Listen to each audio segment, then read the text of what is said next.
Buenas noches, comunidad de Shade. ¿Cómo están? Prepárense porque hoy vamos a contar relatos que ocurrieron en Nuevo León. No olviden dejar su like y su comentario para saber si están disfrutando de nuestras historias. Gracias por acompañarnos. Los relatos que estamos a punto de contar comienzan ahora. Después, tomo mi carro y me mezclo con la ciudad despierta. El ruido de los motores, los vendedores ambulantes que empiezan a acomodar sus puestos, el olor a tortillas recién hechas que se mezcla con el humo del tráfico. Monterrey siempre tiene algo en su aire que hace que, aunque estés cansado, sientas que estás en movimiento constante. Mi trabajo en apariencia es rutinario. Llamadas, seguimiento a clientes, reportes, reuniones y mucha presión por cumplir metas. La oficina es un edificio antiguo en el centro, con un pequeño estacionamiento que casi siempre está lleno. Adentro, los compañeros de equipo tienen sus costumbres. Luis siempre trae algún dulce o café extra para compartir. Mariana organiza todo al detalle y almuerza conmigo en un puesto de tacos a media cuadra de la oficina. Eduardo, nuestro supervisor, siempre serio pero justo, y Verónica, la recepcionista, que conoce cada movimiento de todos y a veces comenta discretamente lo que ve. Todo parecía normal hasta un miércoles por la mañana. Recuerdo que estaba revisando los reportes de la semana, con el sonido constante del aire acondicionado y los murmullos de mis compañeros de fondo, cuando sonó mi teléfono. Era un número desconocido. Al principio lo ignoré. Suelen llegar llamadas de publicidad o de clientes confusos, pero la voz del otro lado me hizo detenerme. No dijo hola, ni se presentó. Simplemente mencionó algo sobre Luis, uno de mis compañeros. Algo que él había pensado o sentido esa mañana. Un detalle que nadie más podía saber. Me quedé paralizada. Pensé que era un error o algún tipo de broma interna, pero no recordaba haber comentado nada con nadie. Traté de explicarme. Tal vez alguien había visto algo. Tal vez coincidencia. Pero las palabras de esa voz eran exactas y precisas. Lo que más me perturbó fue la calma con la que hablaba, como si supiera cada pensamiento y cada gesto de las personas en la oficina.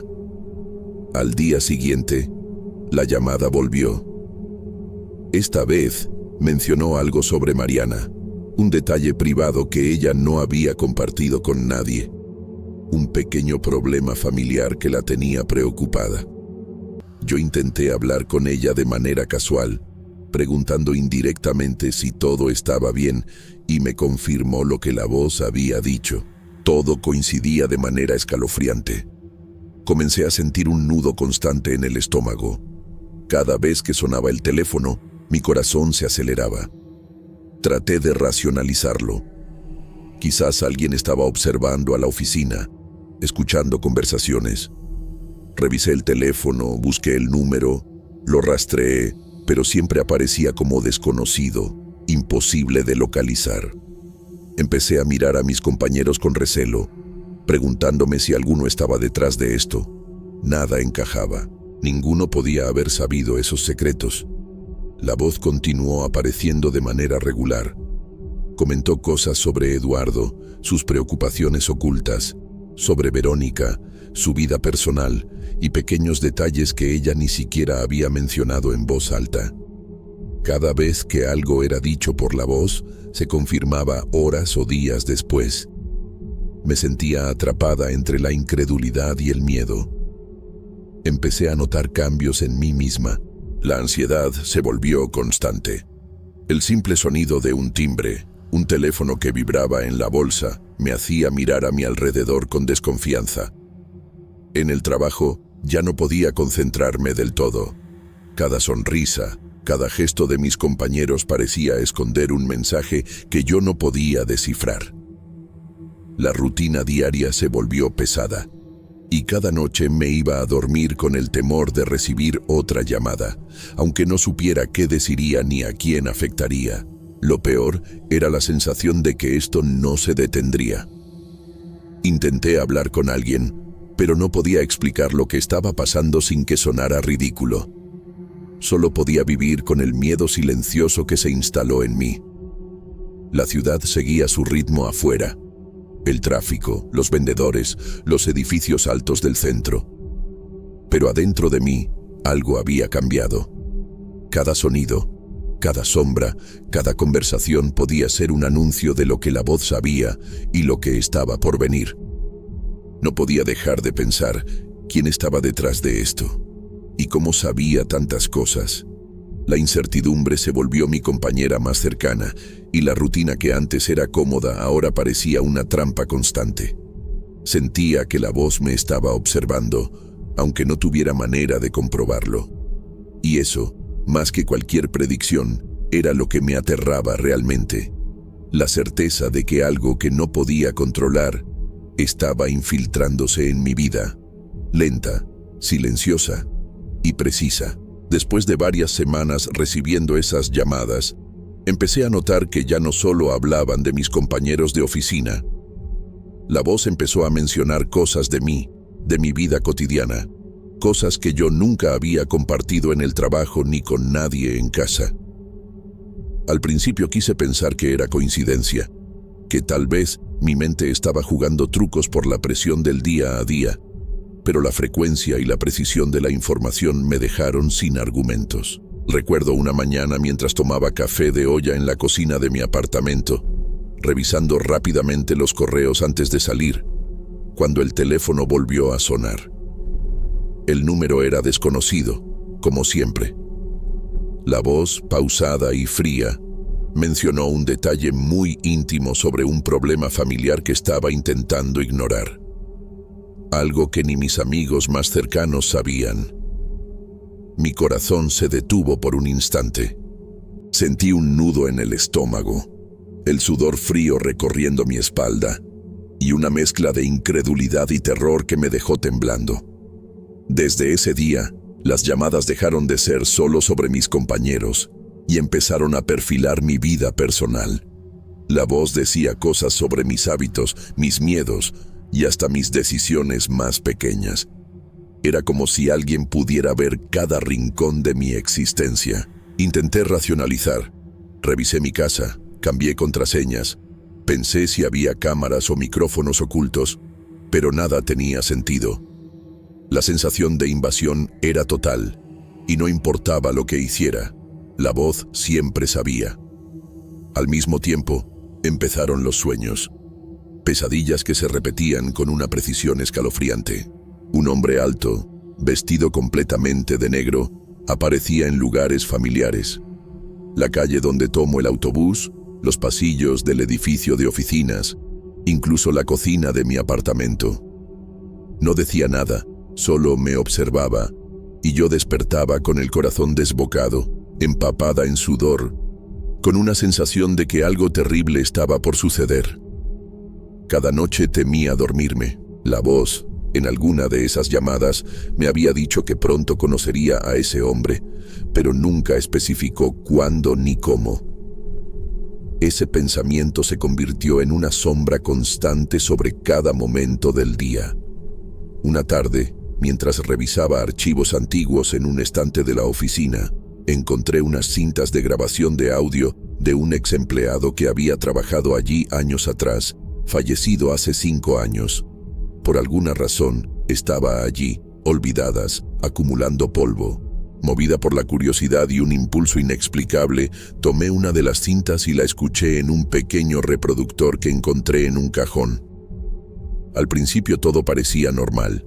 La voz grabando reportes rutinarios, estadísticas, observaciones de clientes. Pero a medida que la cinta avanzaba, mi respiración se aceleró. Era exactamente la misma voz de las llamadas misteriosas. Cada inflexión, cada pausa, cada timbre, coincidía con la voz que me había estado aterrorizando durante semanas. Sentí un escalofrío recorrer todo mi cuerpo y la certeza de que algo completamente fuera de lo natural estaba ocurriendo. ¿Cómo podía ser posible? La persona que grabó esas cintas estaba muerta desde hace 5 años y, sin embargo, esa voz seguía viva, predictiva, invasiva. Mi mente luchaba por encontrar una explicación lógica, pero no había ninguna que encajara. Sentí miedo profundo, mezclado con incredulidad, confusión y una sensación de impotencia total. Cada vez que recordaba un detalle que la voz había mencionado, la certeza de que estaba siendo observada crecía y con ella el terror. Mi rutina comenzó a cambiar. Evitaba quedarme sola en la oficina. Revisaba cada puerta y ventana de mi departamento antes de salir y empezaba a caminar más rápido por la calle, con los ojos recorriendo cada sombra, cada movimiento. Todo parecía sospechoso. Un transeúnte que giraba la cabeza, un automóvil detenido más tiempo de lo normal, cualquier sonido inesperado. La paranoia se mezclaba con la sensación de inevitabilidad. Sabía que tarde o temprano tendría que enfrentar algo que estaba fuera de mi control. Incluso mis compañeros notaron que algo no estaba bien conmigo, aunque no preguntaban directamente. Luis me ofrecía café extra intentando distraerme. Mariana me preguntaba si había dormido bien. Eduardo me observaba con discreta preocupación, pero no podía confiar en nadie completamente.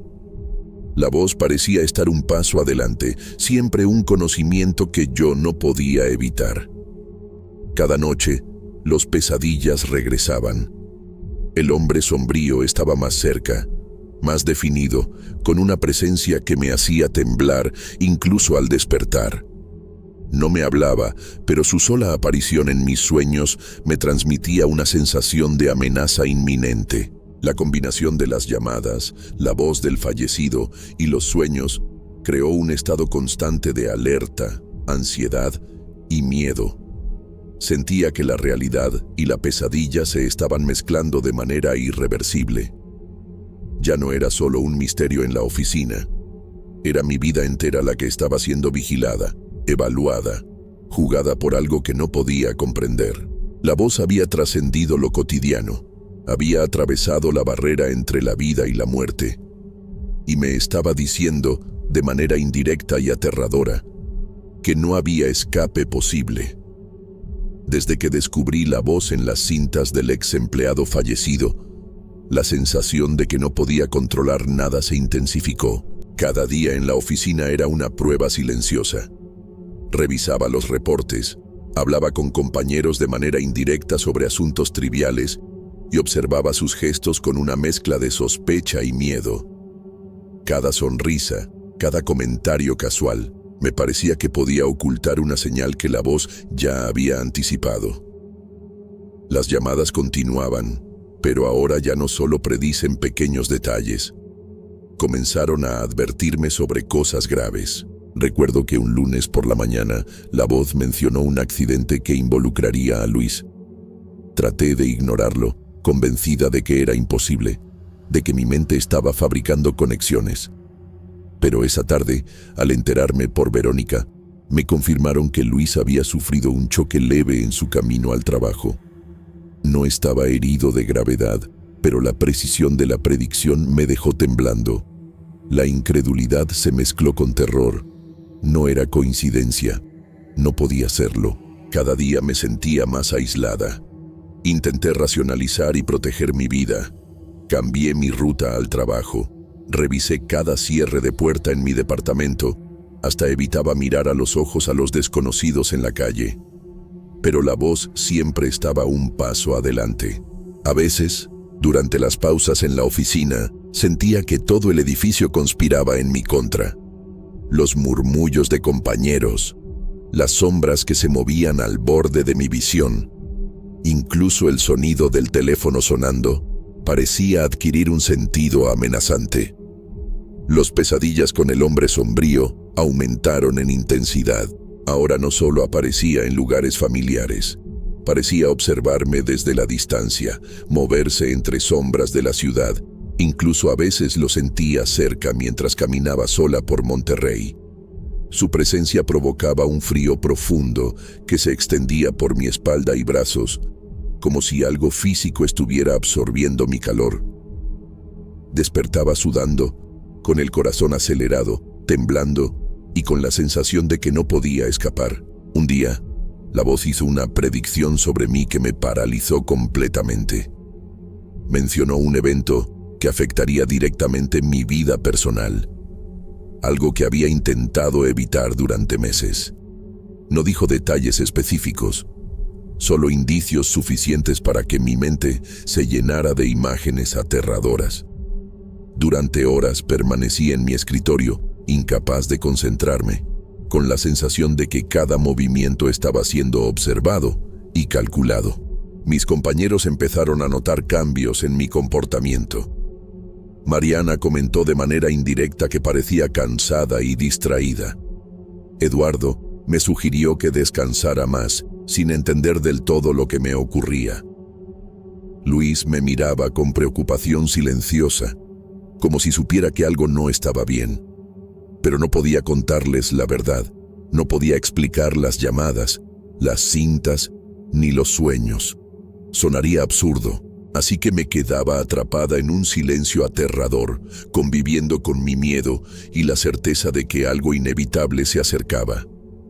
La sensación de vigilancia constante se volvió insoportable.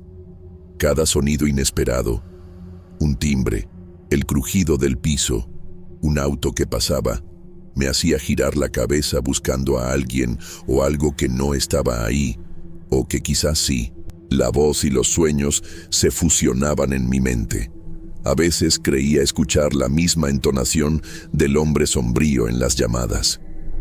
Otras, sentía que las predicciones estaban diseñadas para empujarme hacia ese encuentro inevitable.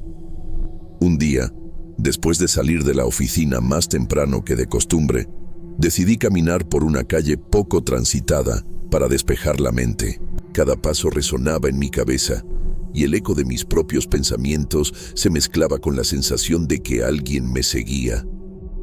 Sentí un estremecimiento profundo, una mezcla de miedo, ansiedad y desesperanza. Todo parecía apuntar a lo mismo. La voz no era un simple misterio, ni las predicciones coincidencias. Estaba atrapada en un juego que no comprendía y que no podía evitar. El terror psicológico que sentía no solo era por lo que la voz decía, sino por lo que insinuaba, que yo no tenía control alguno sobre mi vida, que cualquier intento de escapar era inútil. Los días se volvieron pesados, las noches insoportables, y cada decisión pequeña me llenaba de duda. Sabía que algo o alguien me esperaba, y que tarde o temprano tendría que enfrentar lo que la voz y los sueños me estaban preparando. Cada momento cotidiano se volvió un escenario potencial de horror. Desde la máquina de café en la oficina hasta las calles que cruzaba para llegar a casa, todo podía ser un indicio de lo que estaba por venir. La vida que antes me resultaba familiar, ahora estaba teñida de sospecha, miedo y una incertidumbre que no podía aliviar. Cada predicción cumplida aumentaba la sensación de inevitabilidad, y con ella, un terror que ya no podía contener. Ya no sabía qué hacer. Tenía miedo de sufrir una crisis de pánico dentro de la oficina. Pero entonces, de la misma manera inesperada en que comenzó, todo se detuvo. Cada vez que sonaba el teléfono, sentía un pavor que me invadía antes de contestar. Pero cuando lo hacía, era un cliente, alguien de otro departamento, en fin, cualquier persona. Pero la voz de las predicciones, esa, nunca volvió. Al principio, sentí un alivio que casi me hizo sonreír, como si pudiera recuperar el control de mi vida. Pero pronto me di cuenta de que algo mucho más profundo me había marcado. El hombre sombrío seguía apareciendo en mis sueños, cada vez más cercano, cada vez más real. Su presencia había dejado de ser solo un sueño. Era un peso constante que sentía incluso con los ojos abiertos. La ausencia de la voz no me liberaba, solo me dejaba más expuesta a la amenaza invisible que se había instalado en mi mente. Empecé a dudar de todo. Cada sombra en la calle, cada reflejo en el vidrio del edificio de la oficina, cada movimiento en mi departamento me hacía sobresaltar. Caminaba con el teléfono en la mano, esperando una llamada que ya nunca llegaba, mientras mi respiración se aceleraba ante cualquier sonido mínimo. La sensación de vigilancia no desaparecía. Incluso con las predicciones pausadas, sentía que algo me estaba observando. La idea de renunciar comenzó a instalarse en mi mente como un alivio posible, aunque aterrador. Pensaba en dejar la oficina, alejarme de todo lo que conocía, mudarme a otro barrio, otra ciudad, quizás otro país. Pero el miedo era más complejo que la simple rutina laboral. No era solo la oficina lo que me aterraba, era que, incluso lejos de todo, sabía que los pesadillas seguirían y que el hombre sombrío me encontraría o que mi mente ya no me permitiría escapar de su mirada. Cada noche los sueños eran más intensos. Lo veía cruzando calles que reconocía, esperando en esquinas, observando mi apartamento desde la ventana. No hablaba, pero sentía su intención, como si estuviera calculando cada paso que daba. A veces despertaba creyendo escuchar su respiración en la habitación o un movimiento detrás de la puerta cerrada. El miedo se mezclaba con la incredulidad. Mi mente sabía que no podía ser real, pero cada sensación era tangible, física. En la oficina, mis compañeros empezaron a notar mi cambio. Luis comentaba de manera indirecta que parecía distraída y agotada. Mariana me miraba con preocupación silenciosa. Eduardo solo me sugería que descansara más, pero nadie podía saber lo que realmente me ocurría, y cualquier intento de explicar la situación sonaría ridículo. Así que me quedé atrapada en un silencio aterrador, enfrentando mi ansiedad en soledad. A veces me sentaba en la terraza de mi apartamento, mirando las luces de Monterrey que parpadeaban a lo lejos, y me preguntaba si alguna vez volvería la voz, o si los sueños con el hombre sombrío serían lo único que me acompañaría. La ciudad seguía su ritmo habitual: tráfico, vendedores ambulantes, pasos de personas que no me conocían. Pero yo sentía que todo estaba teñido de una tensión invisible, un miedo que nadie más percibía y que no podía explicar. Empecé a prepararme para tomar una decisión. Cada noche repasaba mentalmente los escenarios: renunciar y escapar, seguir en la oficina y enfrentar los días como si nada ocurriera, o intentar buscar respuestas sobre las llamadas pasadas, aunque no existiera evidencia ni lógica que las explicara. Cada opción me llenaba de miedo, ansiedad y una sensación de inevitabilidad que me paralizaba. El hombre sombrío seguía allí, constante, silencioso, omnipresente en mis sueños. Su mirada no necesitaba palabras. Me decía que algo había cambiado para siempre, que ya no podía volver a la normalidad y que mi vida cotidiana estaba marcada por algo que yo no comprendía del todo. No sabía si era un aviso, una amenaza o simplemente una manifestación de mi mente desgastada por semanas de ansiedad y terror. No hubo conclusión clara, ni explicación para las llamadas ni para los sueños. Solo estaba yo, con la sombra de un hombre que no existía, o que sí existía en algún plano que no podía comprender, y la sensación de que, aunque el mundo siguiera adelante, yo jamás volvería a sentirme completamente segura. La historia terminó, pero la inquietud permaneció, como una sombra que nunca se aparta, recordándome que hay cosas en la vida que no se pueden controlar, predecir ni explicar.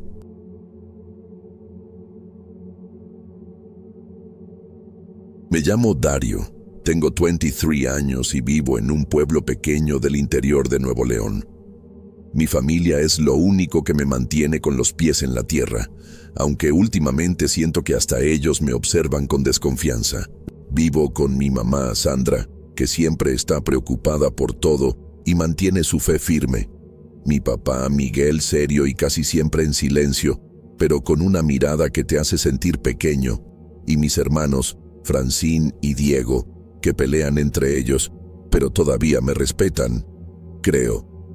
Nunca he sido un chico tranquilo, pero lo que estoy viviendo ahora es diferente. Debo dinero a un hombre llamado Alexandre, Y no es cualquier tipo, es violento y peligroso. No solo exige el pago, amenaza mi vida si no le entrego el dinero. Las amenazas no son bromas ni advertencias vacías. Cada vez que me cruzo con él por el pueblo, siento que podría terminar golpeado o peor.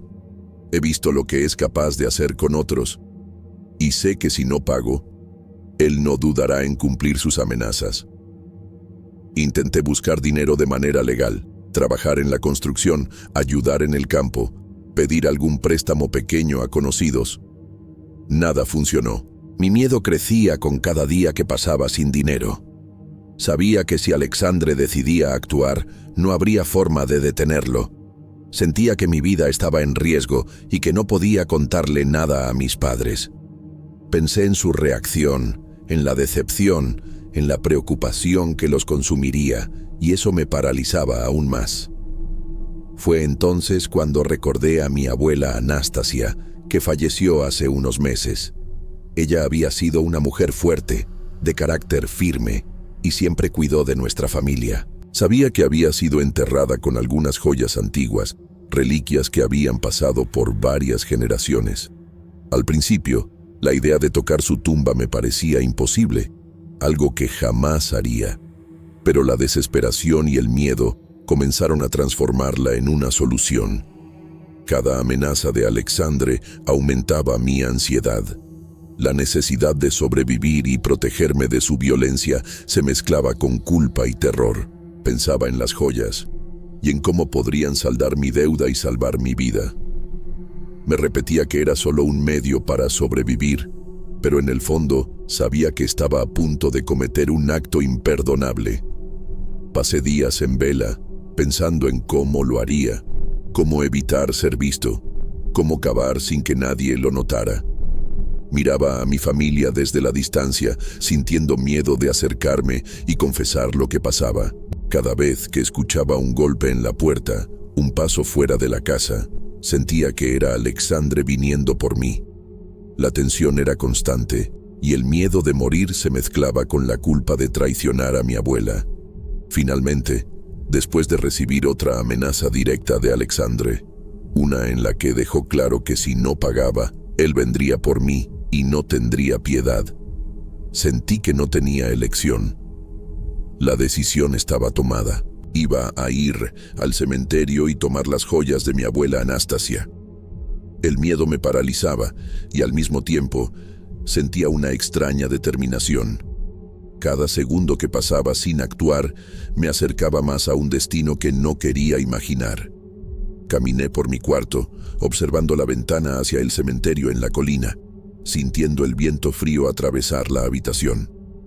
Sabía que la próxima noche sería la que definiría todo, mi vida, mi culpa y quizás algo que no podría reparar jamás. Esa noche elegí caminar hacia el cementerio cuando la luna apenas aparecía entre nubes densas.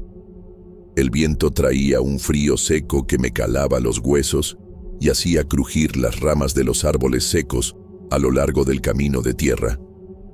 Llevaba conmigo una pala vieja que había encontrado en el cobertizo de mi papá y una linterna con pilas gastadas, apenas suficiente para iluminar unos pocos metros frente a mí. Cada paso me hacía temblar, no solo por el frío, sino por el miedo que llevaba adentro. Llegar al cementerio fue como acercarme a otro mundo. Las lápidas se alzaban entre sombras que parecían moverse con el viento. Algunas estaban agrietadas, cubiertas de musgo y telarañas, y otras recientes, con flores todavía frescas que parecían mirar con reproche. Caminé con cuidado, escuchando mis propios pasos y el canto lejano de una lechuza, tratando de no hacer ruido. Cada sombra me parecía una forma de mi propia culpa, mirándome desde la oscuridad. Al llegar a la tumba de mi abuela Anastasia, sentí un nudo en el estómago.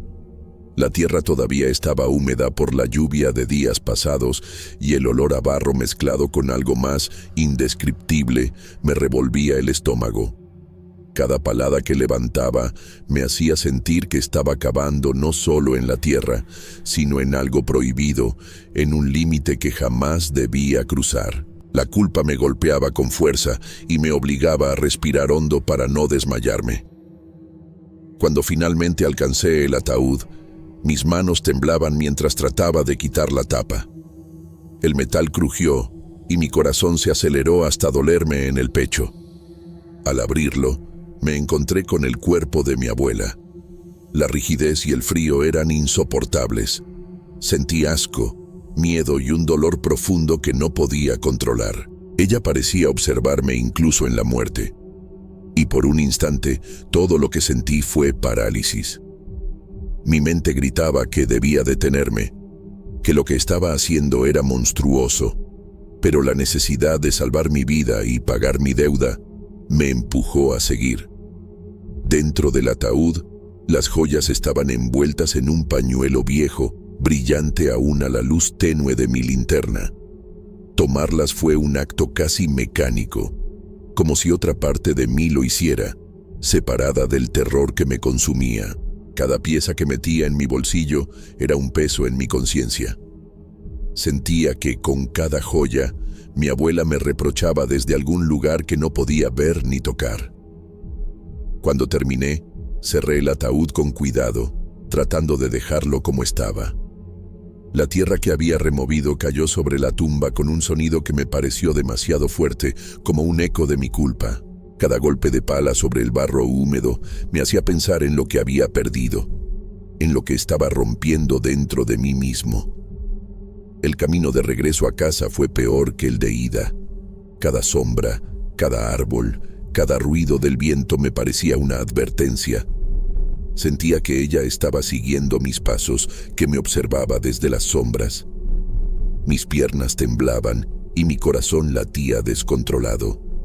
Al llegar a la puerta de mi casa, respiré profundo, pero el alivio fue breve. Sabía que algo dentro de mí había cambiado para siempre. Aquella noche no dormí. Me recosté en mi cama, sintiendo el peso de la culpa aplastándome. Cada recuerdo de la tumba, cada detalle de la cara de mi abuela, su mirada inexpresiva, estaba grabado en mi mente. Sabía que había sobrevivido físicamente, pero algo dentro de mí estaba muerto, y no había forma de traerlo de vuelta. Vendí las joyas al día siguiente. No fue fácil. Cada pieza que entregaba me parecía arrancada de mi propia piel. El comprador apenas levantó la vista de las piezas, me dio el dinero en efectivo y yo lo guardé como si fuera un talismán de supervivencia. Con ese dinero pude saldar la deuda con Alexandre. Cuando se lo entregué, su rostro no mostró alegría ni gratitud, solo la satisfacción de tener el control sobre mí. Fue un alivio momentáneo, casi físico, como si un peso enorme se levantara de mis hombros. Pero ese alivio duró poco. Esa misma noche, los primeros sueños comenzaron. Veía a mi abuela Anastasia de pie en el corredor de mi casa, con los ojos fijos en mí, llenos de una ira que parecía atravesar paredes y puertas. Sentía su desaprobación en cada respiración, en cada sombra que se movía con el viento. Intenté convencerme de que eran solo sueños, producto del estrés y la culpa, pero la intensidad era demasiado real. Cada vez que abría los ojos, sentía que su mirada me perseguía incluso en la oscuridad de mi habitación. Los días siguientes fueron peores.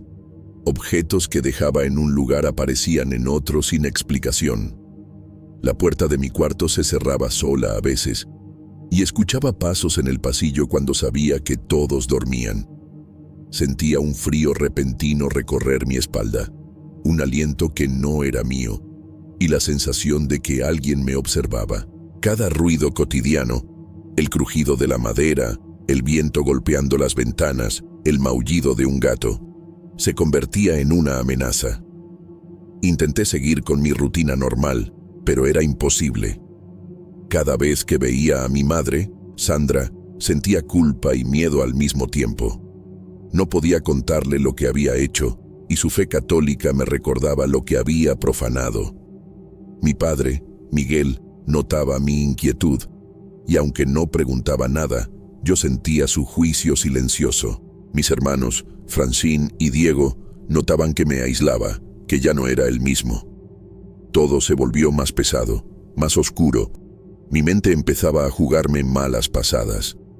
A veces sentía que veía a mi abuela en la cocina, en la sala, en el patio, siempre con los ojos llenos de reproche. Otras, escuchaba su voz susurrando cosas que no entendía del todo, y mi corazón se aceleraba como si estuviera corriendo de algo invisible. Cada intento de racionalizar los eventos, estrés, culpa, ansiedad, era inútil. Había algo allí que no podía ignorar, algo que me mantenía en un estado constante de tensión. Dormir se volvió un desafío. Cada vez que lograba cerrar los ojos, los sueños eran claros y despiadados. Anastasia me miraba mientras yo corría por las calles del pueblo, mientras caminaba hacia el cementerio, mientras sostenía las joyas que me habían salvado la vida. Sentía que me seguía, que no había escape. Mi mente se preguntaba si algún día podría librarme de su ira, si la culpa alguna vez se diluiría, pero la respuesta no llegaba. Incluso en momentos de luz y normalidad, había pequeñas señales que me recordaban lo que había hecho, un objeto fuera de lugar, un sonido extraño, la sensación de ser observado. Mi corazón se tensaba al mínimo ruido y la paranoia se instaló en mi vida cotidiana. No podía confiar ni en mi sombra. Así pasaron los días, cada uno más pesado que el anterior. Había pagado la deuda, había sobrevivido físicamente, pero algo dentro de mí había cambiado para siempre.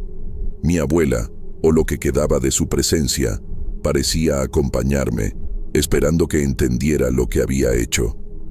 Y yo no sabía cómo hacerlo, ni siquiera si podía. Los días se convirtieron en semanas, pero la sensación de ser observado nunca desapareció. Cada vez que caminaba por la casa, sentía que había ojos siguiendo cada movimiento.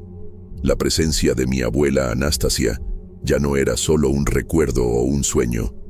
Era algo tangible que se colaba en los momentos más cotidianos, como si las paredes mismas la guardaran. Las visiones se intensificaron. Durante la madrugada, la veía de pie al pie de mi cama, su figura inmóvil pero cargada de una ira que parecía quemar el aire a su alrededor. A veces estaba en la sala, con los brazos cruzados, mirándome como si evaluara cada pensamiento, cada decisión que había tomado desde la noche en el cementerio. Incluso en el reflejo de los espejos, su rostro aparecía por un instante, mirándome fijamente antes de desvanecerse. Intenté buscar consuelo en pequeñas supersticiones, en rezos que mi madre recordaba, en objetos bendecidos que puse en mi habitación. Pero nada funcionó. Cada intento parecía reforzar la culpa y el miedo. Cada noche, los sueños eran más vívidos, más crueles. Ella caminaba por las calles del pueblo, siguiendo mis pasos, mientras yo sentía que no había escapatoria. La paranoia empezó a apoderarse de mí. Evitaba hablar con mi familia sobre mis sensaciones. Temía que me consideraran loco. Me aislé aún más. Francine y Diego notaban mi cambio, pero no podían entender lo que pasaba. Mi madre suspiraba con preocupación, y mi padre me observaba en silencio, como si adivinara que algo había roto mi alma. Algunas veces creía escuchar su voz entre los susurros del viento, o sentir su aliento cerca, como si caminara detrás de mí. Cada sombra se volvía amenaza, cada ruido cotidiano un recordatorio de lo que había hecho.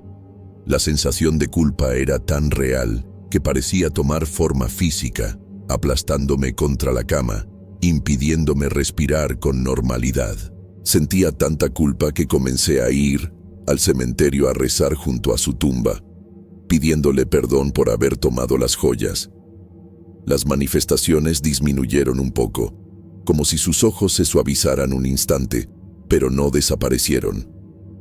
Una noche, en un sueño más claro y vívido que nunca, mi abuela Anastasia apareció frente a mí y me dijo que solo me perdonaría si cambiaba y contaba la verdad a mi familia.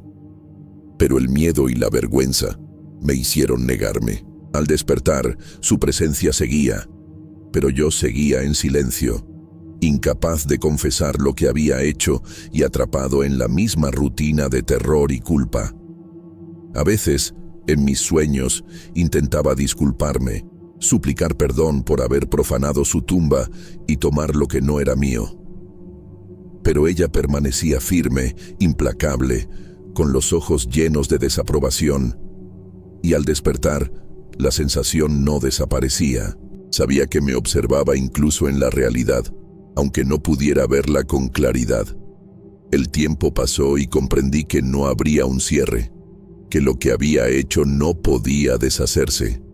Cada día, cada noche, vivía con la certeza de que había cruzado un límite que no se podía reparar. No sé si lo que sentía era un castigo sobrenatural o el reflejo de mi culpa transformada en miedo tangible, pero la línea entre la realidad y los sueños se había difuminado. Hoy vivo con eso, con su presencia en cada momento silencioso, en cada sombra, en cada rincón de la casa. Mi vida sigue, pero ya no soy el mismo. Algunas noches siento que la miro desde la esquina de la habitación y sé que ella sigue ahí, vigilante. Mi historia termina sin explicación clara, sin justicia ni perdón, y con la certeza de que algunas acciones dejan cicatrices que ni el tiempo ni la vida pueden borrar.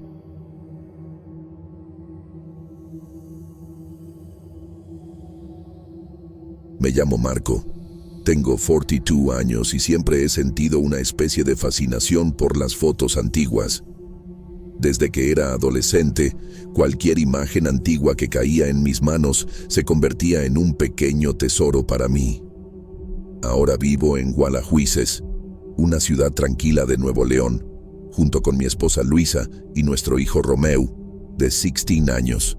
Trabajo en una oficina administrativa en el centro de la ciudad. Mis días son bastante rutinarios. Levantarme temprano, preparar café de olla para mi familia, llevar a Romeo a la escuela y después pasar horas frente a la computadora revisando reportes y documentos. Sin embargo, lo que me ha ocupado más tiempo y pensamientos últimamente no tiene nada que ver con mi trabajo, sino con las fotos que guardo en nuestra casa. Desde hace varios años, he coleccionado álbumes antiguos que pertenecieron a mis padres, abuelos y otros familiares.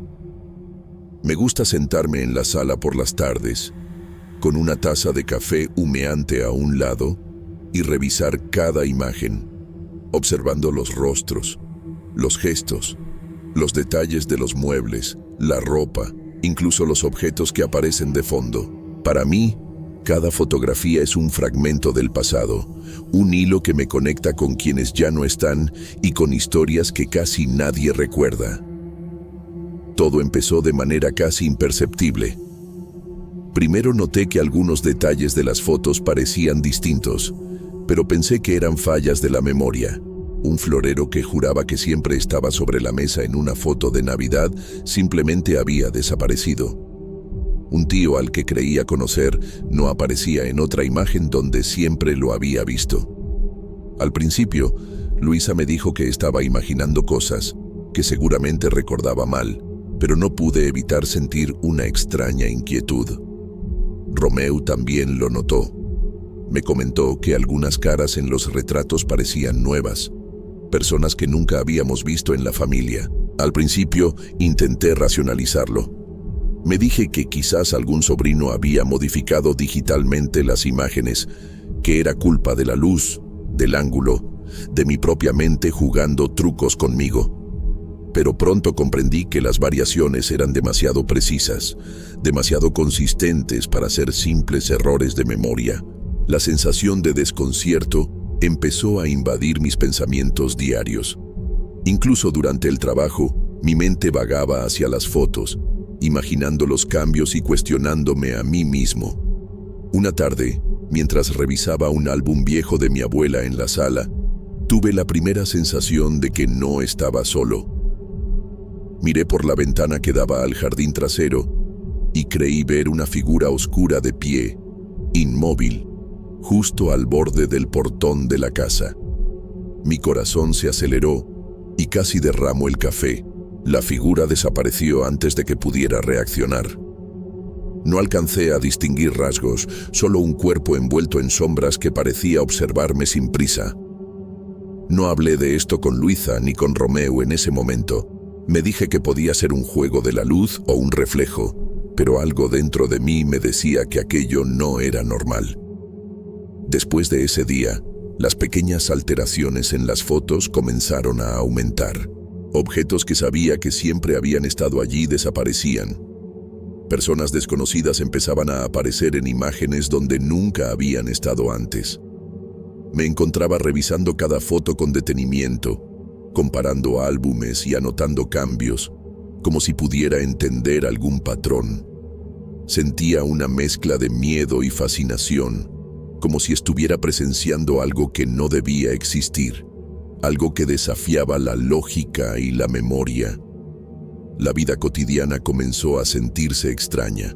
Luisa notaba mi creciente distracción y a veces mencionaba que sentía que algo no estaba bien en la casa, aunque no podía explicarlo. Romeu parecía curioso, pero también preocupado. Me dijo que sentía una especie de tensión en el aire, una sensación que no podía describir del todo. Intentábamos mantener la rutina. Desayunos juntos, caminatas cortas por la plaza central, pequeños recados en el mercado local, pero todo parecía teñido por una sombra invisible que nadie más podía ver con claridad. Una noche, mientras revisaba una foto antigua de un cumpleaños familiar, tuve otra visión de la figura oscura, esta vez más cercana, parada del otro lado de la ventana de la sala. No se movió, no habló, simplemente me observó. Mi instinto fue apartarme lentamente, pero a la vez no podía dejar de mirar. Esa misma noche me acosté con la sensación de que algo estaba cambiando en mi realidad, aunque no sabía exactamente qué. Dormí poco, con la mente ocupada en las imágenes que se movían de manera imperceptible, y sentí un miedo sordo, casi como si algo estuviera probando mi cordura. Lo más aterrador era que no había ruido, no había alarma, solo la sensación de ser observado y el cambio constante en lo que creía inmutable. Las fotos de mi familia. Cada pequeña alteración me golpeaba de manera silenciosa, dejando una inquietud profunda en el pecho. No sabía si estaba perdiendo la razón o si algo más estaba sucediendo, algo que solo yo podía percibir, algo que me estaba llamando de manera sutil y aterradora. Con el tiempo, comprendí que las fotos no solo cambiaban por casualidad. Empecé a notar un patrón. Cada vez que creía haber visto la figura oscura afuera, al día siguiente encontraba una alteración en alguna imagen. Al principio no entendía la conexión, pero la repetición me obligaba a prestarle atención. Y aunque me esforzaba por mantener la calma frente a Luisa y Romeu, dentro de mí se acumulaba una mezcla de temor, confusión y fascinación que no podía ignorar. Después de varias semanas revisando una y otra vez los mismos álbumes, empecé a notar que las alteraciones en las fotos tenían un patrón demasiado preciso para ser coincidencia. Ya no podía ignorarlo. Cada vez que sentía una presencia extraña fuera de la casa, al día siguiente alguna imagen había cambiado. Al principio me resistía a creerlo. Buscaba explicaciones lógicas. La luz de la tarde, mi memoria jugando trucos.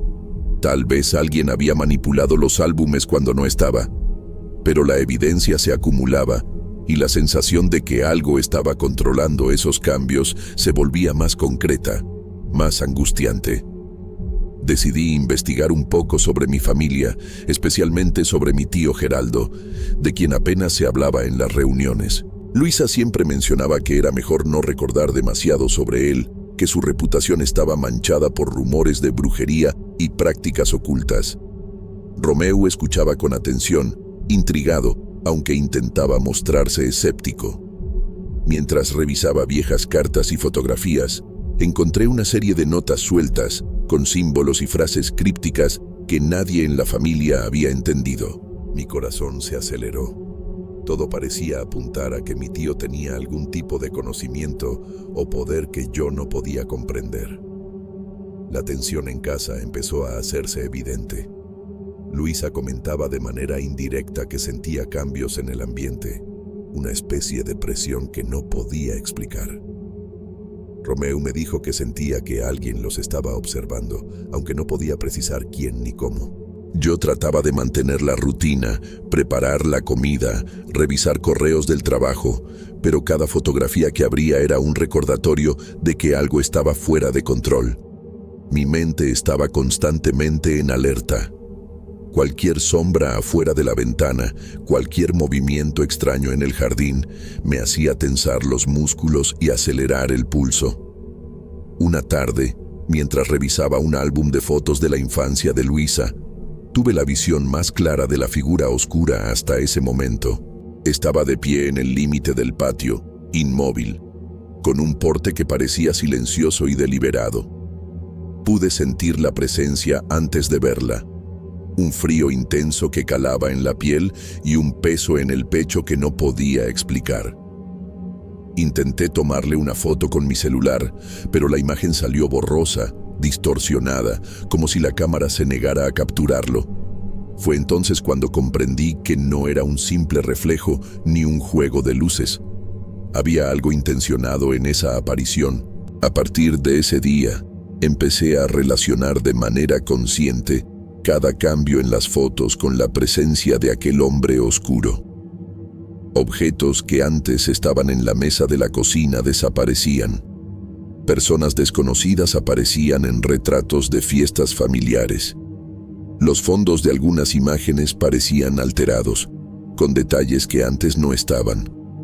Sentía que todo esto era un mensaje dirigido solo a mí, un lenguaje que no podía ignorar. Mi rutina se volvió caótica. Intentaba concentrarme en el trabajo, pero cualquier ruido afuera, cualquier sombra que cruzara la ventana, hacía que me levantara y revisara las fotos una y otra vez. Romeu comenzó a notar mi inquietud. Me dijo de manera indirecta que temía que algo extraño estuviera afectando nuestra casa. Luisa intentaba calmarme, pero sus palabras llegaban con un tono de preocupación que confirmaba lo que ya intuía. Nuestra familia estaba siendo afectada, aunque no supiéramos exactamente cómo. A veces pasaba horas sentado frente a un álbum, comparando cada detalle, tomando notas sobre cambios, intentando encontrar un patrón, una razón. Cada vez que levantaba la mirada hacia la ventana, tenía la sensación de que el hombre oscuro me observaba, que esperaba una reacción de mi parte. No podía saber qué quería, pero el miedo y la curiosidad se mezclaban hasta volverse una especie de obsesión silenciosa. Durante las noches, el ambiente de la casa se sentía diferente. Los ruidos comunes de gualajuices, el viento entre las hojas, los ladridos lejanos de perros, todo parecía más intenso y cargado de significado. Me despertaba a medianoche sintiendo que algo estaba fuera de lugar, que las fotos habían cambiado mientras dormía. A veces revisaba un álbum y encontraba detalles nuevos que me helaban la sangre. Una figura detrás de Romeu en un retrato de cumpleaños. Un objeto que siempre había estado sobre la mesa de la cocina desaparecido. Cada hallazgo me llenaba de una mezcla de temor y confusión. Empecé a sentirme atrapado entre la incredulidad y la certeza de que algo sobrenatural estaba actuando en nuestra casa. Lo más angustiante era que nadie más parecía percibirlo de la misma manera. Luisa y Romeu notaban que algo estaba mal, pero no podían ver las fotos como yo las veía. No podían sentir la presión de esa presencia silenciosa que parecía comunicar algo solo a través de los cambios. Me preguntaba constantemente si estaba perdiendo la cordura, si era víctima de mi propia obsesión, o si, realmente, mi tío fallecido había encontrado una manera de influir en lo que yo veía. Cada día me costaba más desconectar de las imágenes. Las fotos se convirtieron en un espejo de mi ansiedad, en un recordatorio constante de que no controlaba nada en nuestra casa. La figura oscura apareció varias veces frente a la ventana, siempre silenciosa, siempre esperando, y yo comprendí que no podía ignorarla. Comencé a sentir que todo lo que había creído seguro, mi hogar, mi familia, mis recuerdos, estaba siendo manipulado de manera invisible, y que yo era el único capaz de percibirlo. Con el tiempo, la sensación de que algo no estaba bien en nuestra casa se volvió insoportable. Cada fotografía que abría me dejaba con un nudo en la garganta, como si estuviera descubriendo secretos que no debía conocer. Aquellos cambios que antes parecían sutiles se hicieron más marcados. Personas desconocidas aparecían en retratos familiares y desaparecían objetos que yo reconocía con absoluta certeza. Hasta los fondos de algunas fotos se alteraban. Muebles que antes estaban en una esquina ahora aparecían desplazados. Luces que antes iluminaban suavemente una habitación parecían apagadas o más intensas. Todo indicaba que alguien o algo estaba jugando con nuestras memorias, y yo era el único que podía percibirlo. Fue entonces cuando lo reconocí, la figura oscura que tantas veces había visto afuera de la casa, de pie en la ventana del patio o en la calle silenciosa frente a nuestra puerta, ya no era un extraño. Era mi tío Geraldo. Recordé las historias que contaba mi abuela, los comentarios discretos de mis padres sobre su interés en prácticas ocultas y rituales que nadie debía mencionar. La realidad me golpeó con fuerza. Aquel hombre que observaba nuestras vidas desde las sombras era alguien que yo había conocido, aunque ahora de una manera que superaba cualquier comprensión. Empecé a notar un patrón más claro. Cada vez que mi tío aparecía, las fotos cambiaban inmediatamente.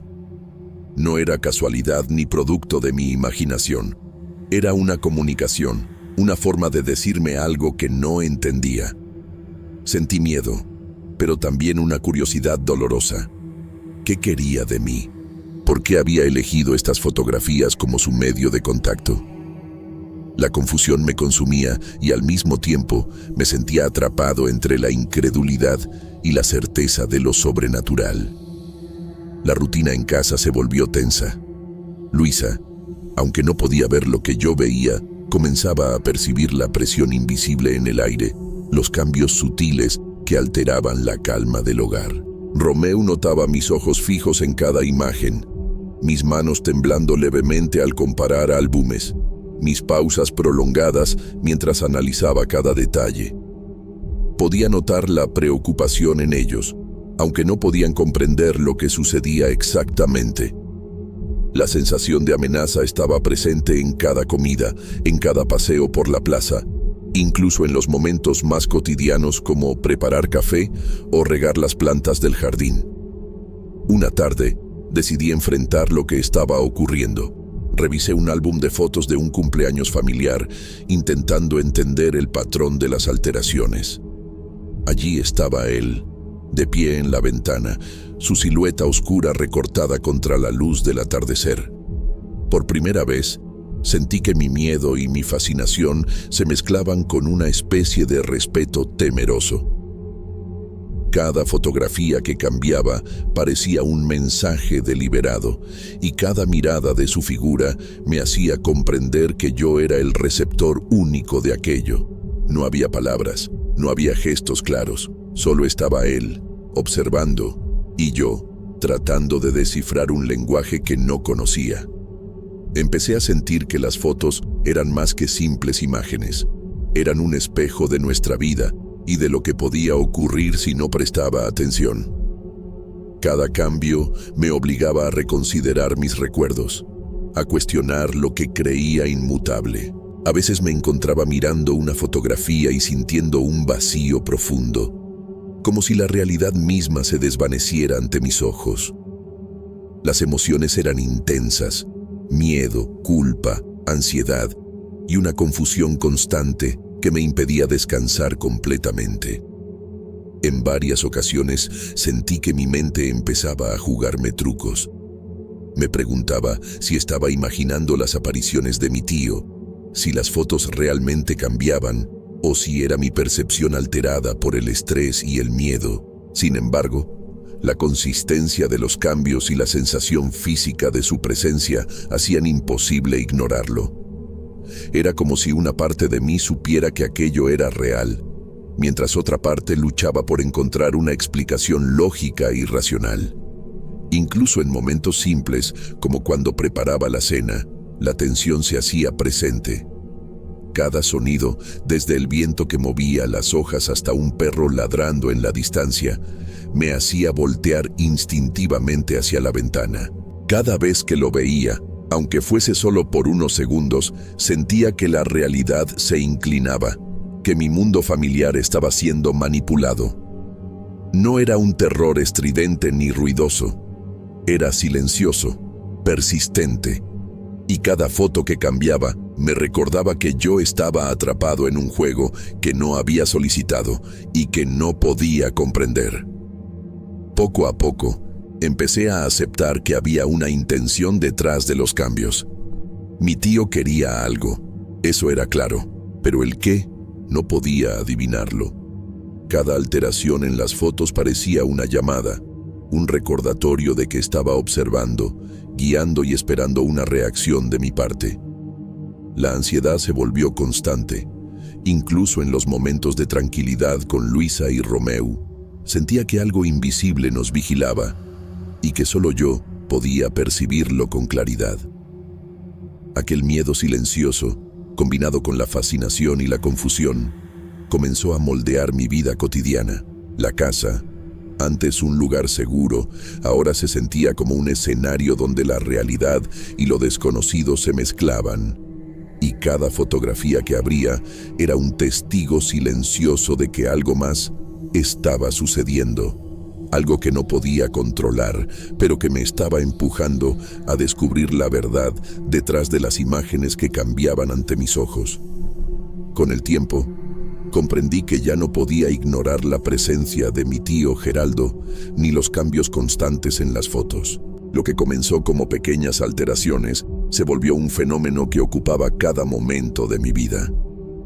Cada fotografía que abría, cada álbum que revisaba, me dejaba con el corazón latiendo con fuerza, con un temor silencioso que no me permitía pensar con claridad. Sentía que algo me estaba llamando, algo que no entendía completamente, pero que exigía mi atención. La tensión en casa se volvió palpable. Luisa seguía con sus tareas diarias, intentando mantener la calma, pero era evidente que percibía algo extraño en la atmósfera. Romeu comenzaba a evitar las fotos, a mirar hacia otro lado cuando yo me detenía frente a un álbum. Ambos percibían la inquietud, aunque no podían identificar de dónde venía. Yo, en cambio, me sentía atrapado en una especie de vigilancia constante. La sensación de ser observado se había vuelto parte de mi rutina. Cada vez que la figura oscura aparecía, mi corazón se encogía y sabía que algún cambio ocurriría en las fotografías. Intenté varias veces confrontar la situación, buscando una manera de recuperar el control. Moví álbumes, tomé fotografías con el celular, incluso llegué a colocar cámaras discretas alrededor de la sala y del patio, esperando registrar la presencia de mi tío, pero cada intento resultó inútil. La figura nunca aparecía en las imágenes, siempre permanecía borrosa o ausente. Era como si él existiera únicamente en un espacio que yo podía percibir, pero que desafía cualquier registro o prueba tangible. La confusión y el miedo empezaron a mezclarse con un sentimiento de culpa. Recordé las advertencias de la familia sobre Geraldo, las historias que mis padres y abuelos contaban en voz baja, los rumores sobre sus prácticas con lo oculto. Comencé a pensar que tal vez había ignorado señales, que no había tomado en serio la advertencia de respetar su memoria y sus secretos. Ahora parecía que, de alguna manera, me estaba obligando a prestar atención, a responder de alguna forma que no entendía. Cada noche era un tormento silencioso. Me despertaba con la sensación de que las fotos habían cambiado mientras dormía. A veces me encontraba revisando álbumes a medianoche, sintiendo el peso de su presencia en el aire, un frío que recorría mis brazos y me hacía tensar cada músculo. Romeu se despertaba a veces por la ansiedad y Luisa me decía de manera indirecta que sentía que algo extraño nos rondaba, que había un cambio en la energía de la casa. Yo no podía ofrecerles explicación, solo podía asentir y tratar de mantener la calma mientras el miedo crecía en mi interior. Con el paso de los días, me di cuenta de que cada foto era un mensaje, un recordatorio de que él estaba allí, observando, controlando, esperando algo de mí. Sin embargo, nunca llegué a entender exactamente qué quería. Sentía que debía reaccionar, pero cualquier acción que tomara parecía insuficiente. Abría un álbum y encontraba detalles nuevos que no había visto antes. Objetos que desaparecían, personas que aparecían de repente, cambios mínimos en la luz o en la disposición de la habitación.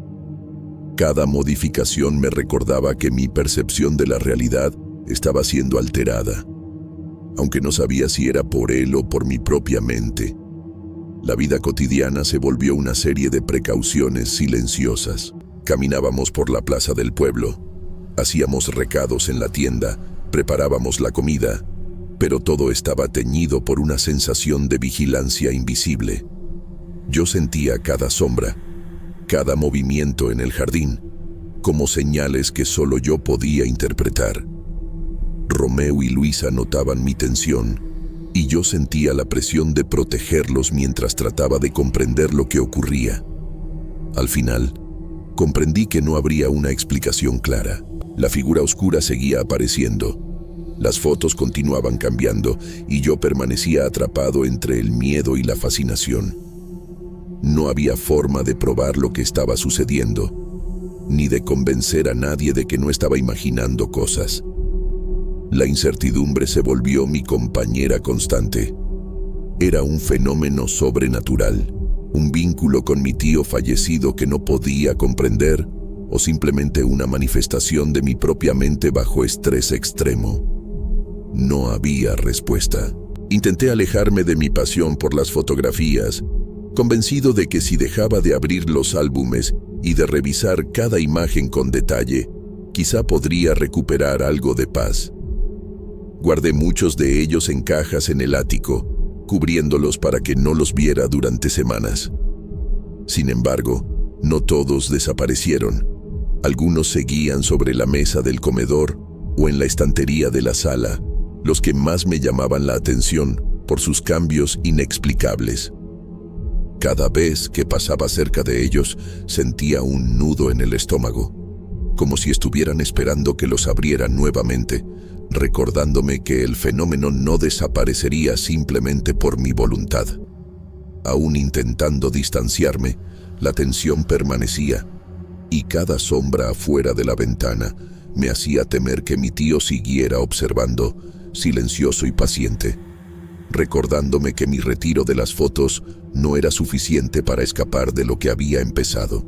Ahora vivo con la sensación de que cada fotografía que guardo puede cambiar en cualquier momento, que la presencia que siento acecha en silencio y que solo yo puedo percibir. La casa sigue igual por fuera y la vida continúa con su rutina cotidiana, pero algo en nuestro hogar ha cambiado para siempre. Cada vez que miro un álbum, mi corazón se acelera, mi respiración se hace más pesada y sé que él está ahí, observando, esperando, y yo no sé si algún día entenderé lo que quiere o si solo estoy atrapado en un misterio que nunca tendrá solución.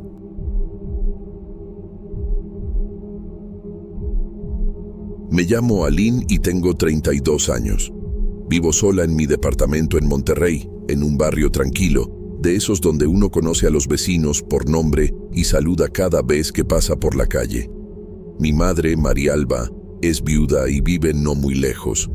A veces voy a visitarla, especialmente cuando siento que necesito su consejo o simplemente compañía. Ella siempre ha sido de esas personas prácticas y tradicionales que creen que algunas cosas no deberían tocarse sin cuidado, sobre todo los objetos antiguos que guardan historia. Trabajo en una pequeña tienda de variedades y regalos que es completamente mía. Atiendo a los clientes yo sola, desde que abro hasta que cierro, y me gusta que todo esté en orden, que los estantes brillen y que cada artículo tenga su lugar. Es una rutina sencilla, pero me da independencia y un sentido de logro. Aún así, no ha sido fácil. Hay clientes que se atrasan con los pagos, problemas con proveedores, días en que parece que todo sale al revés. Durante años, he lidiado con la deuda de un cliente llamado Jorge. Siempre me decía que me pagaría, pero pasaban los meses y el dinero nunca llegaba. Al principio me molestaba. Después me acostumbré a la frustración silenciosa hasta que llegó un día en que me ofreció algo diferente. Jorge me dijo que no tenía dinero para saldar lo que me debía, pero que podía darme algunas antigüedades de su familia como pago. Yo, después de tanto tiempo esperando, acepté. No me hizo mucha ilusión al principio. Pensé que serían cosas viejas, sin valor real. Sin embargo, entre cajas polvosas y muebles pequeños, apareció una cajita de plata. Era diminuta, más pequeña de lo que uno imaginaría para guardar joyas, con grabados finos en la tapa y un cierre que parecía antiguo pero perfectamente conservado. Al sostenerla, sentí una especie de fascinación inmediata. No era solo curiosidad. Había algo en ella que me llamaba, como si supiera que pertenecía ahí, sobre mi mesa de noche, donde podía mirarla todos los días. Decidí no venderla. No sabía por qué, pero no me parecía correcto desprenderme de algo que me atraía tanto, algo que parecía guardar historias dentro de su metal frío y reluciente. Esa misma noche, la coloqué en la mesita de mi dormitorio. Antes de dormir la miré un rato, girando la cajita entre mis manos, admirando los detalles de su grabado y el brillo tenue de la plata bajo la luz amarilla de la lámpara. Me sentía contenta con mi elección, como si hubiera encontrado algo que me pertenecía de alguna manera, algo más valioso que el dinero que Jorge me debía. Mi vida en esos días era tranquila. La tienda seguía siendo mi refugio. Cada cliente que entraba, cada conversación breve, cada venta pequeña era un recordatorio de que podía sostenerme sola, aunque las deudas y las preocupaciones siempre estuvieran al acecho. Caminaba por las calles de Monterrey disfrutando de los sonidos cotidianos, los vendedores que gritaban ofertas en el mercado, el claxon de los carros que pasaban por las avenidas cercanas, el aroma a pan recién hecho que escapaba de algunas panaderías. Era una ciudad viva y yo sentía que, mientras pudiera mantener mi rutina, nada podía desestabilizarme. Aún así, había algo diferente en mí desde que la cajita de plata llegó a mi departamento. No podía explicar exactamente qué era. Tal vez era la forma en que brillaba bajo la luz o cómo parecía reflejar algo más que la habitación. Un recuerdo, una memoria que no era mía, pero que parecía familiar. Esa fascinación me mantenía despierta más tiempo de lo habitual.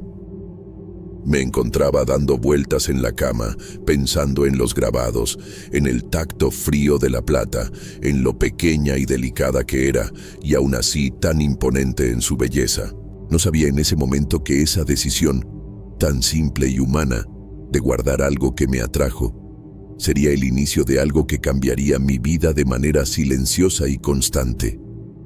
Algo que no podía ver todavía, pero que ya había empezado a dejar su marca en mi rutina, en mis pensamientos y en la sensación de seguridad que siempre había tenido en mi propio departamento.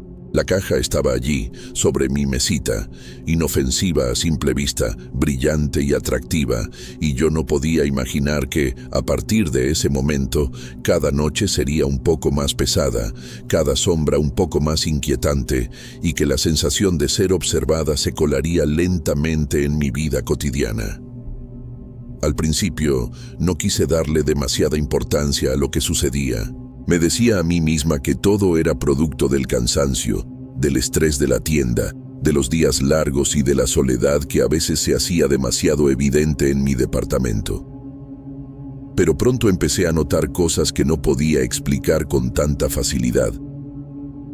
Todo comenzó unas noches después de colocar la cajita de plata sobre mi mesita de noche. Despertaba en medio de la madrugada, sin motivo aparente, con la sensación de que alguien me observaba desde la penumbra. La primera vez pensé que era la lámpara que proyectaba sombras extrañas sobre la pared, pero la sensación no se fue. Cerraba los ojos y, aún así, sentía la presencia de algo al lado de la cama, algo alto y quieto, como si estuviera evaluándome. Fue durante una de esas noches que la vi por primera vez. No podía distinguir detalles claros, solo una silueta alta, femenina, con una postura rígida. Estaba al otro lado de la habitación, junto a la ventana, y desapareció tan pronto como giré la cabeza para mirarla directamente. El corazón me latía con fuerza, y sentí un frío que no tenía que ver con el aire acondicionado ni con el clima seco de Monterrey. Me levanté y revisé el departamento, buscando cualquier explicación lógica. La ventana cerrada, todo en su lugar, ningún vecino haciendo ruido. Nada. Los días siguientes fueron igual, y la sensación comenzó a filtrarse en mi rutina cotidiana. En la tienda me costaba concentrarme. Mis manos temblaban un poco al entregar cambios a los clientes, y más de una vez olvidé anotar pedidos importantes. Comencé a preocuparme, pero no quise comentarle nada a mi madre, porque sabía que me diría que la caja no era buena idea, que debía deshacerme de ella, y no estaba lista para admitir que algo inexplicable estaba ocurriendo en mi propia casa. Algunas noches escuchaba ruidos leves, un pequeño golpe de metal sobre la mesita, como si alguien hubiera cerrado la cajita, aunque la revisaba y estaba perfectamente cerrada. En otras ocasiones sentía un susurro apenas audible, como viento moviendo las cortinas, aunque las ventanas permanecían cerradas y las cortinas quietas. La sensación de estar vigilada se intensificaba cuando me recostaba para dormir.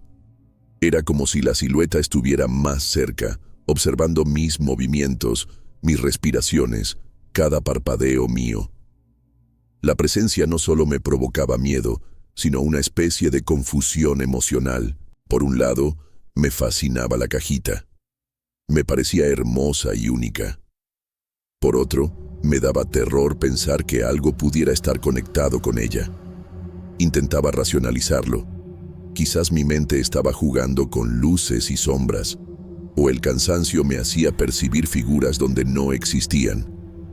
Pero no podía ignorar la sensación de que algo cambió desde que la cajita llegó a mi vida, desde que la posé en la mesita al lado de la cama. Empecé a modificar mis hábitos. Revisaba el departamento antes de dormir, asegurándome de que la puerta estuviera cerrada, la luz del pasillo apagada y la cajita en la misma posición exacta. Aún así, no me sentía tranquila. El cansancio acumulado me hacía sentir vulnerabilidad, y la presencia se aprovechaba de esa debilidad silenciosa. Mi corazón se aceleraba incluso durante el día, al escuchar ruidos lejanos en la calle o pasos que no reconocía en el piso de arriba. Cada sombra parecía más profunda. Cada reflejo en los espejos me hacía dudar si alguien estaba detrás de mí. A veces intentaba distraerme, sumergiéndome en el trabajo de la tienda. Ordenaba los estantes, contaba artículos, atendía a clientes, pero la sensación persistía. Era como si un hilo invisible conectara la cajita con mi estado emocional. Mientras más pensaba en ignorarla, más fuerte era la sensación de que me observaban.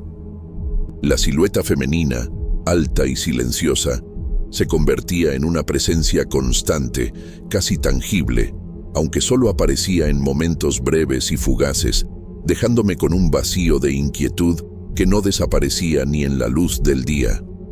Lo peor era que la rutina diaria, antes tan cómoda, comenzó a sentirse como un terreno movedizo. Cada noche me preguntaba si sería capaz de dormir sin sentir que alguien estaba ahí. Cada mañana me levantaba con los músculos tensos, revisando la mesita, asegurándome de que la cajita seguía donde la había dejado. Empecé a notar un cambio en mí misma, más alerta, más desconfiada, como si mi instinto me advirtiera de algo que no podía nombrar.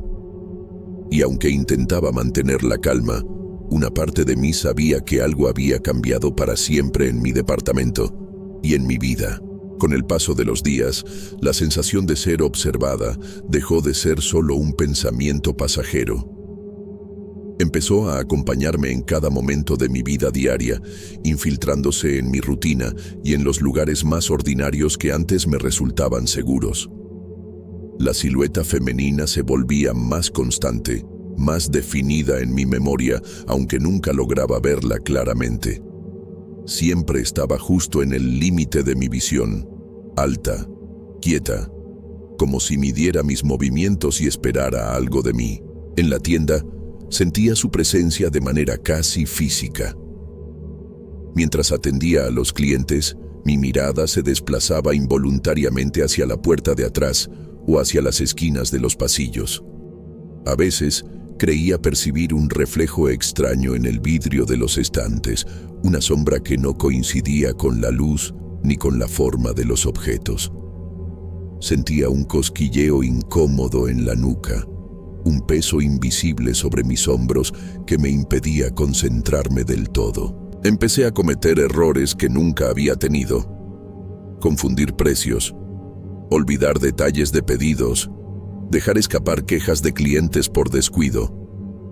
Todo me hacía sentir vulnerable y desorientada, como si hubiera perdido algo de mi confianza habitual.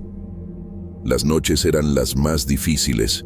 La cajita de plata permanecía en la mesita de noche, reluciendo bajo la luz amarilla de la lámpara, y con ella, la sensación de que alguien respiraba en la habitación conmigo. No podía dormir más de unas horas seguidas sin despertarme con sobresaltos.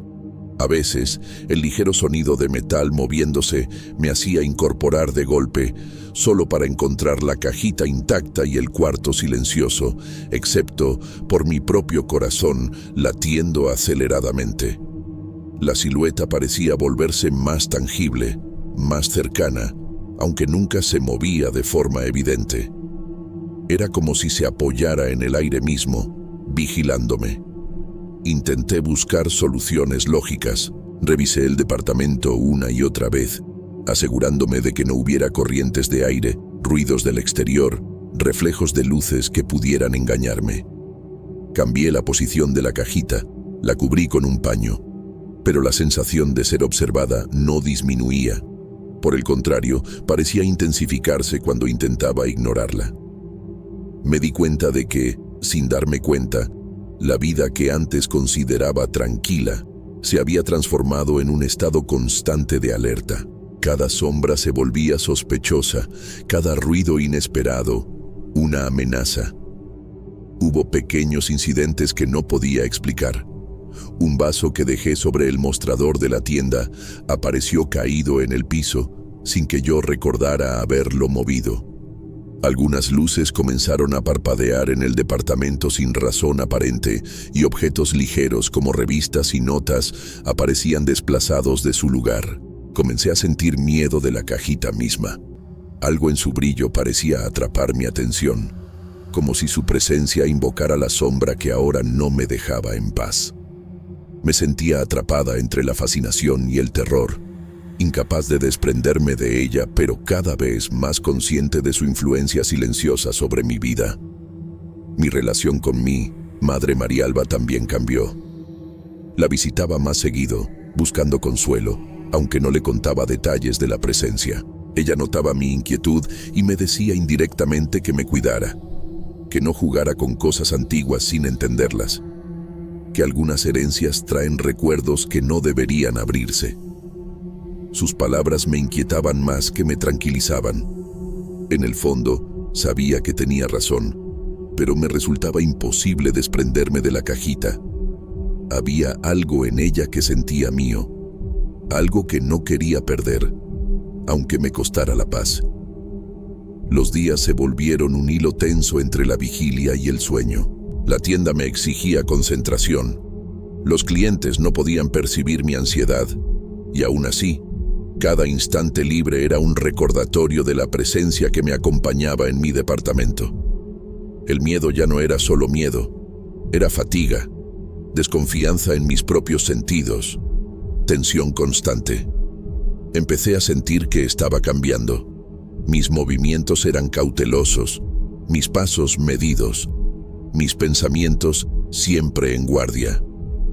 La sombra femenina me había enseñado a no bajar la guardia y cada noche lo confirmaba con su silencio vigilante.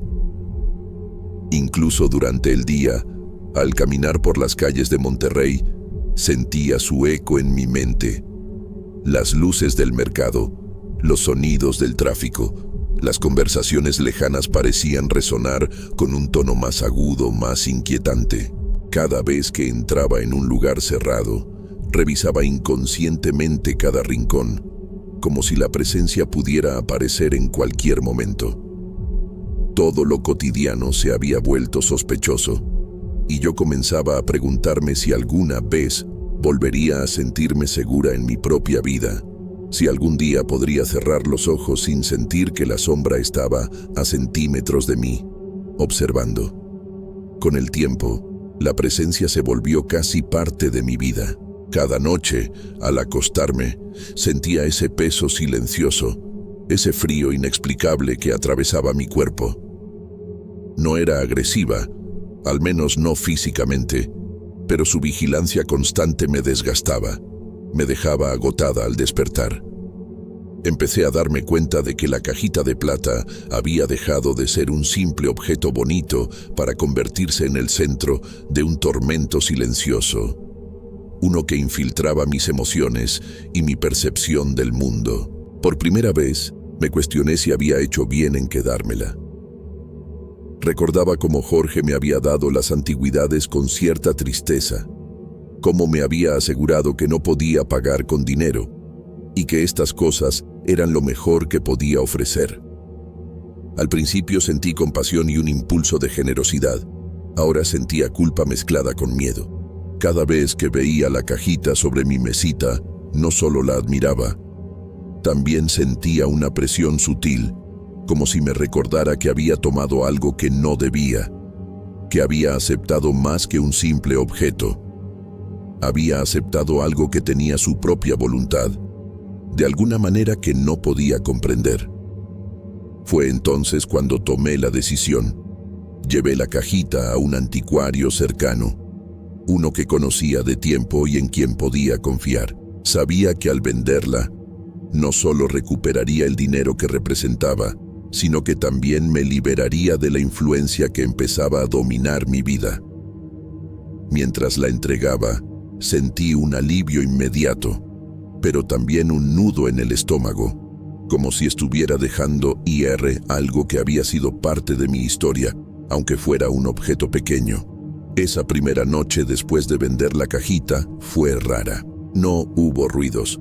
No sentí la presencia que había acompañado mis pasos durante semanas. Por primera vez, la habitación parecía mía otra vez, tranquila y silenciosa. Sin embargo, algo dentro de mí no estaba del todo en paz. Recordaba con claridad la sensación de los ojos observándome desde la penumbra, la forma de la silueta que nunca llegué a tocar ni comprender del todo. Había un vacío que no se llenaba, como si la sombra hubiera dejado una marca permanente, una huella de inquietud que no desaparecía con la ausencia del objeto físico. Al día siguiente, mientras caminaba hacia la tienda, sentí un extraño alivio mezclado con desconfianza. Todo parecía normal. Los clientes hablaban, el tráfico sonaba como siempre, los aromas de Monterrey llenaban las calles con familiaridad. Y sin embargo, una parte de mí seguía alerta, esperando cualquier señal, cualquier indicio de que la sombra podría volver. Era un recordatorio de que algunas experiencias no desaparecen simplemente porque uno actúe con lógica. Con mi madre, Marialba, las visitas se hicieron más frecuentes. Le conté de manera indirecta que había tomado decisiones respecto a los objetos antiguos de Jorge y que me sentía más tranquila desde entonces. Ella asintió, sin necesidad de profundizar, y me recordó la importancia de la prudencia y la atención a las cosas que uno decide conservar. Sus palabras tenían más peso ahora que comprendía, aunque no del todo, lo que había significado la cajita en mi vida. Aún así, no puedo decir que todo haya vuelto a la normalidad. Hay noches en que al cerrar los ojos siento una presión ligera sobre el pecho, un recuerdo de aquella vigilancia silenciosa que me acompañó. Me pregunto si la sombra se fue con la cajita o si, de alguna forma, siempre estará conectada conmigo, como un eco de aquello que no comprendí del todo. La historia no tiene un final claro, no hay cierre definitivo. Solo sé que aprendí a convivir con la incertidumbre, con la sensación de que algunas decisiones, por más pequeñas que parezcan, pueden abrir puertas que uno no está preparado para cerrar. Vender la cajita me dio alivio, pero también me dejó consciente de algo que no puedo negar. Hay fuerzas en este mundo que no se ven, que se sienten y dejan su marca en quien se atreve a interactuar con ellas. Y aunque la presencia ya no se manifieste con tanta intensidad, sé que mi percepción, mi temor silencioso y mi cautela llevan consigo un rastro invisible de esa experiencia, un recordatorio de que, a veces, lo cotidiano y lo sobrenatural se entrelazan más de lo que uno quisiera admitir. Ahora, cada vez que paso frente a la tienda de antigüedades donde vendí la cajita, siento un pequeño escalofrío. No es miedo como antes, sino un recuerdo vívido, una mezcla de respeto y temor por aquello que no comprendí del todo. Y mientras continúo mi vida, atendiendo la tienda, cuidando de mi madre y siguiendo mi rutina, no puedo evitar pensar que la historia de la cajita de plata no terminó conmigo, sino que dejó una marca silenciosa, persistente, en el tejido de mi vida cotidiana.